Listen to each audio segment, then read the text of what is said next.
Assalamu alaikum ji. Bismillah ar-Rahman ar-Rahim. I've been to previous TEDx a few times, so hope I can share some interesting insights with you. Coming from my background in tech, although I've not studied tech, but I run a tech company and I worked with the big 4 tech companies in the world. So based on that, I just had a few thoughts around what we can improve and what is happening in Pakistan. So I'll build a small little case and share my thoughts on how and what we can do differently. But before that, read this in less than 3 seconds. Looks like we have very few young at heart people here. But yeah, so this is the new language. This is what most Gen Z and Gen Alpha can connect to.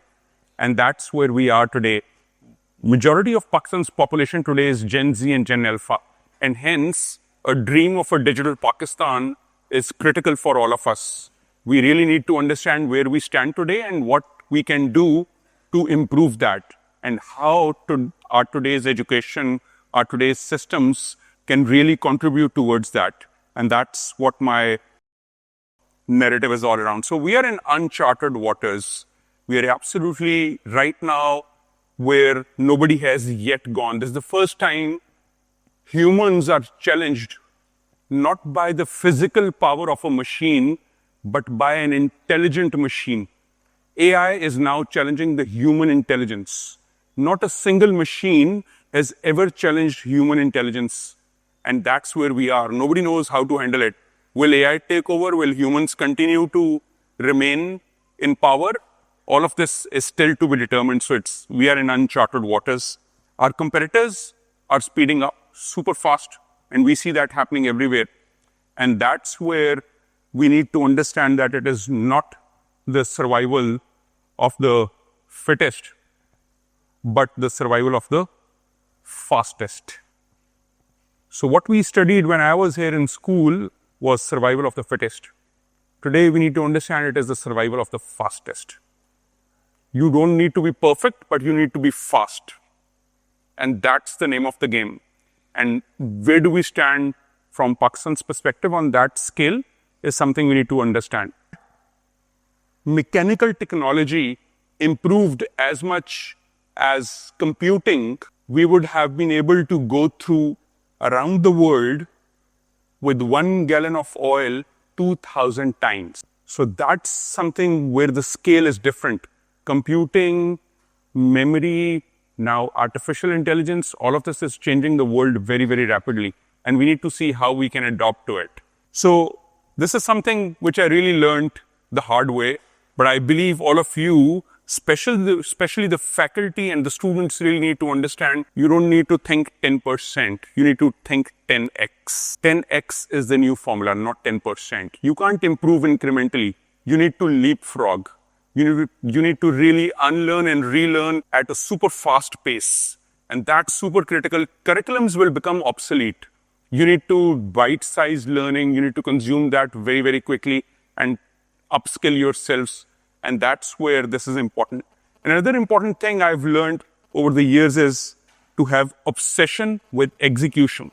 Ideas are of no value if not executed. And if executed, you need to do a lot of execution. You need to test a lot of times. You will fail a lot of times.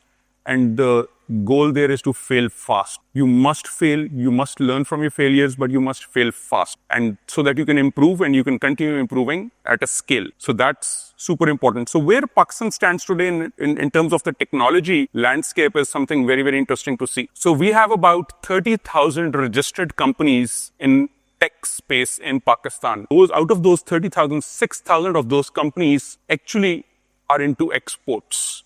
And these 6,000 companies are now the second largest export of Pakistan. After textiles, it is not agriculture. It is not rice. It is IT-enabled services and IT services export, which is now the second highest exports of Pakistan, which contributes about $3.8 billion a year. Out of these $3.8 billion, almost 500,000 freelancers bring about $500 million to Pakistan every year.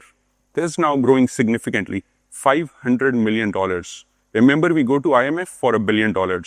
So if we just double the number of freelancers, we don't need another $1 billion. We don't need to beg for it because we can earn ourselves. So we need to really focus on what we can do within Pakistan. Another very important segment which has grown in the last few years, in early 2019, Pakistan's e-commerce landscape was very nascent. We had only a few $1 million of domestic e-commerce within Pakistan. Today, our e-commerce, domestic e-commerce of what you buy and sell online on different platforms has grown up to $5 billion. We still have to explore and improve our cross-border e-commerce, but our domestic e-commerce of when we buy something online on Draaz or order food on Foodpanda or order anything online on direct websites has grown up to $5 billion a year in Pakistan alone domestically. Pakistani startups raised $1 billion since 2019 to 2022 through venture capital. Again, another very good source of income which the country can earn, but it has dropped since then, and that's where we are right now. But this is another opportunity where our startups, our innovative ideas can also earn a lot and bring foreign exchange to the country. The challenge where we are stuck today is the number of graduates and the quality of education. Pakistan today graduates about 50,000 students in computer science, engineering disciplines in Pakistan.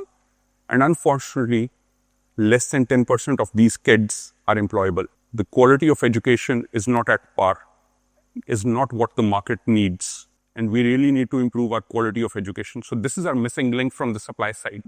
Huge number of kids graduating, but they are not market ready. And that's where we have the missing link and we need to really improve. All that also reflects in another very important thing. Pakistan has a very low entrepreneurship ratio. We have only 7 million SMEs in Pakistan. And if you compare, Nigeria is very similar to us as an economy and a country. And Nigeria has 40 million SMEs. Pakistan has only 7 million SMEs. So our small and medium businesses are also very low versus another similar economy nearby in the region. And that's where we also need to improve a lot. Another very challenging situation is we also have a very low taxpayer to population ratio. Only 7 million people are active taxpayers in Pakistan. Guess what? 40% of these taxpayers deposit their returns as zero returns, which means very few people in the country are actual formal taxpayers. There is something which is not letting people contribute back to their economy. And we need to figure that out. What is that big white elephant which is not letting it do? People contributing. In Nigeria, 40% of the population pays taxes. Very similar economy. They're not a developed economy like Singapore or the US. I'm talking about a very similar Islamic country in a nearby region. They have 40 million taxpayers and we have 7 million. There is something massively wrong we are doing and we need to fix that.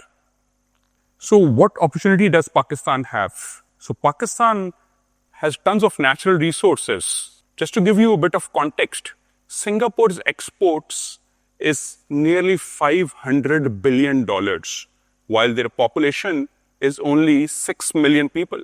Our population is 220 million people and our exports doesn't really cross $30 to $40 billion. There is something again massively wrong in our productivity per capita, which needs to improve. The productivity per individual is extremely low in our country versus a developed country. And that's where we are also missing out on our numbers because we don't have enough productivity and goes back to our education system, which again needs to be improved drastically. And we need to really reboot the system to bring that improvement. One thing which I also learned recently with my experience was that in addition to focusing on students, we need to focus on the faculties as well. We need to improve teachers' ability to teach better. The role of teacher has evolved when I was a student here to when now I'm teaching at LUMS Business School. Our role from dumping the content to curating the content is something we need to get to that journey. We need to bring fresh content to students and help them connect the dots. So the journey from information to knowledge and knowledge to wisdom is what the faculties need to bring to the students. So that needs to be fixed, and that's where the policy making is broken. Our policies do not mention this. Our higher education policy does not have any connection of student welfare to teachers' performance. Only teachers' research is connected to their promotion. And that's another missing link which we need to improve. So, an idea which I thought I'll present to you guys was the moonshot launch pad. So we always see rocket going up to the moon, and we all envy that. When we were kids, we used to see how NASA rockets used to go up. Now everyone sees SpaceX rockets go up and now come back and land as well. In our times, the rockets used to get lost because they couldn't be recovered. Now they can be recovered, they work always. So something we really need to fix is our moonshot, that we need to fix Pakistan's policies when it comes to education and technology. And I'll show you what the challenge is. But remember, a platform is like a supporting structure, and I'll give you the context of what I mean when I see that we need to improve our supporting structure here. So if you look at this photo, you see there's a launch pad here where the rocket actually gets launched. And that's what we see when we see a live rocket being launched on a TV screen or on a YouTube video or wherever you want to watch it.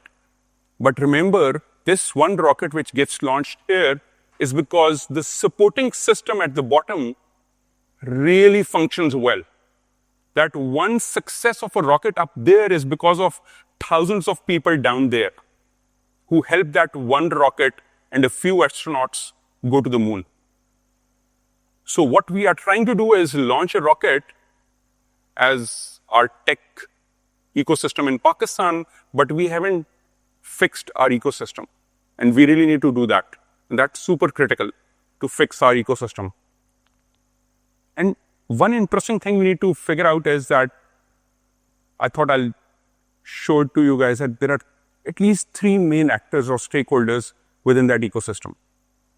Number one are pioneers. These are engineers, these are visionary people who think of good, big ideas, and then they help translate those ideas. Think of Henry Ford as a visionary who came up with an idea of a passenger vehicle, an automotive, and that's something a pioneer would do. Similarly, a lot of you'll see a lot of scientists, you hear about them, you know, a lot of research is done. So those are pioneers. But in addition to pioneers, we also need navigators, those who can drive those automotives.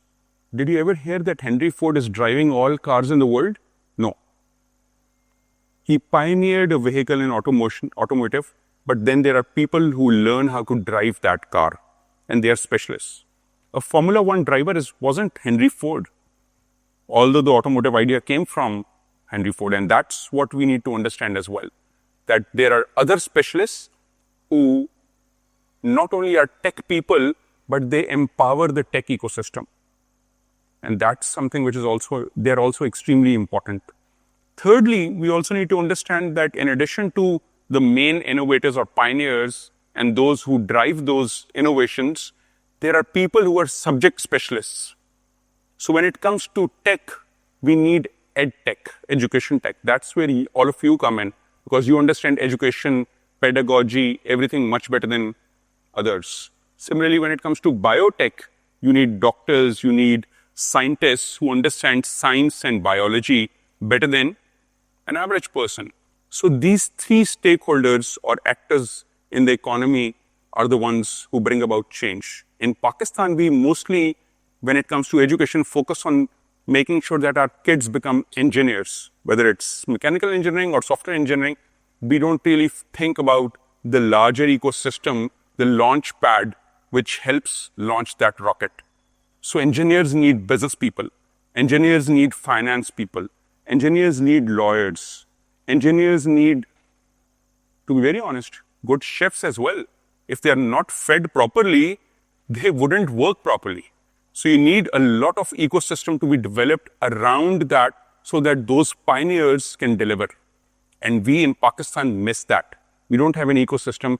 Most of the stuff is ad hoc. And that's what needs to be fixed by all of you who are the next generation. And you guys can help us fix that part.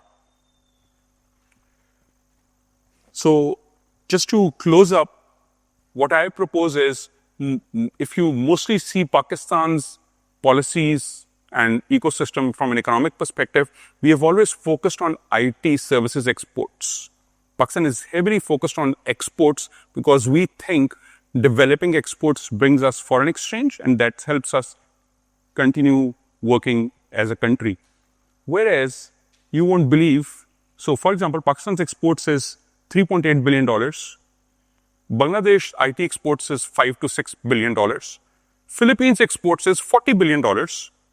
And guess what? How much IT exports would Chinese be? Not even $40 billion, probably. Why?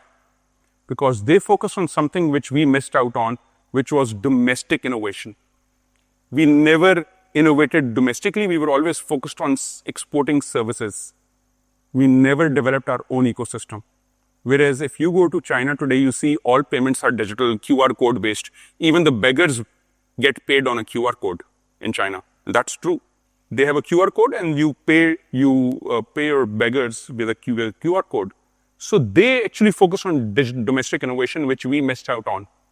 So we really need to focus on domestic innovation.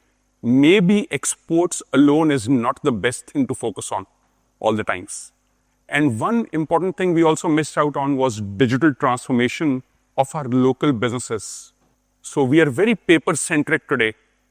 Everything is on the paper. We have to deposit a lot of forms, and uploading a PDF and letting people download it is not digitalization. Improving the processes and true digitalization in the domestic economy is absolutely needed. Once we have all the people who do these two things, we'll be able to deliver better exports. And now you see China going out and exporting their BYDs and challenging the Teslas of the world.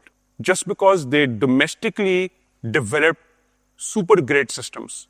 Whereas today, although we really want our exports to grow, today PIA software is Turkish. Pakistan Railway software is Chinese. Pakistan Stock Exchange is Chinese. How can we develop our local ecosystem if we continue importing and spending dollars from the public exchequer on the same things which we can deliver today domestically? So we really need to focus inwards, improve ourselves, fix our policies, fix the fundamentals, focus on made in Pakistan, and then look outwards. So that was my 2 cents for today. Thank you so much.